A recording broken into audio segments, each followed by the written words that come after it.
શું smart city તરીકે ઓળખાતા સુરતમાં હવે ચાલવું એ પણ એક ગુનો છે?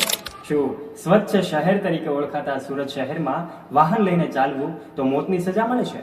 હા, આવા કેટલાક સવાલો સાથે નમસ્કાર મિત્રો, હું છું આપનો દોસ્ત ધ્રુવીલ ગોળકિયા અને આજે મારે એક દર્દભરી ઘટનાની વાત કરવી છે.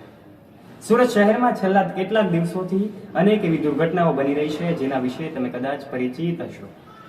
અમદાવાદમાં ઇસ્કોન બ્રિજ પર બનેલી એ નબીરા દ્વારાની કાર એક્સિડન્ટની ઘટના હજુ આપણાથી ભૂલાઈ નથી. એના દ્રશ્યો આજે પણ આપણા હૃદયમાં હજી ભૂલાયા નથી, ભૂસાયા નથી. ત્યારે આપણને સુરત શહેરમાં રોજબરોજ અનેક એવી ઘટનાઓ આપણા કાને પડે જેને સાંભળીને આપણું હૃદય દ્રવી ઉઠે. એક દિવસ એવું સાંભળવા મળે કે સુરતમાં આઉટર રિંગ રોડ પર એક પરિવાર જે હળવાશની પળો માણી રહ્યો હોય છે એના ઉપર એક નબીરા દ્વારા કાર ચલાવી દેવામાં આવે અને એક જ પરિવારના 3 સભ્યોના ડેથ થાય. તો બીજા દિવસે આપણને એવું સાંભળવા મળે કે કેનાલવાળા રોડે સુરત શહેરમાં એક જ પરિવારના 2 સગા ભાઈઓને નબીરા દ્વારા કચડી પાડવામાં આવે. આવી તો કેટલી ઘટનાઓ આપણા કાને રોજે પડે. આખરે આ ક્યાં સુધી જીવન મરણ વચ્ચે આપણે ડરતા જીવતા રહીશું? આપણને સર્વસામાન્ય લોકોને પ્રશ્ન થાય કે આના માટે જવાબદાર કોણ?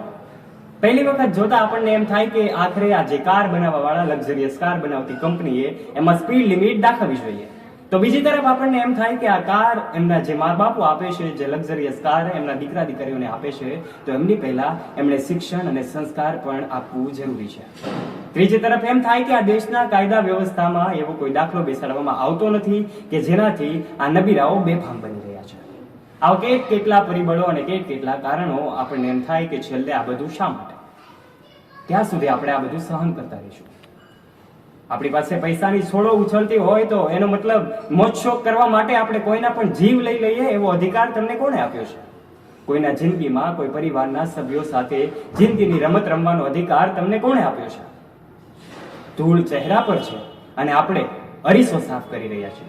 ક્યાં સુધી? હવે આપણે આ જાગવાનો સમય આવી ગયો છે અને આ મુદ્દા ઉપર વિચારવાનો સમય આવી ગયો છે કે જેનાથી જિંદગી સાથે રમત રમતા નબીરાઓને સબક શીખવવાનો હવે સમય આવી ગયો છે. આપ આ વિશે શું કહેવા માંગો છો? કોમેન્ટ બોક્સના માધ્યમથી આપના વિચારો મને અવશ્ય શેર કરજો અને આ વિડીયોને આ ભારત દેશના એક નવયુવાન સુધી પહોંચાડવાની જવાબદારી તમારી બને છે. આવા જ ઇન્ટરેસ્ટિંગ અને રસપ્રદ વિડીયોઝ નિહાળવા માટે અમારી યુટ્યુબ ચેનલને નીચે રહેલું બેલ આઇકન દબાવીને અવશ્ય સબસ્ક્રાઇબ પણ કરી લેજો. ફરી મળીશું નવા વિડીયો સાથે. ત્યાં સુધી આપ સૌ દોસ્તોને જય હિન્દ, જય સરદાર. ધન્યવાદ.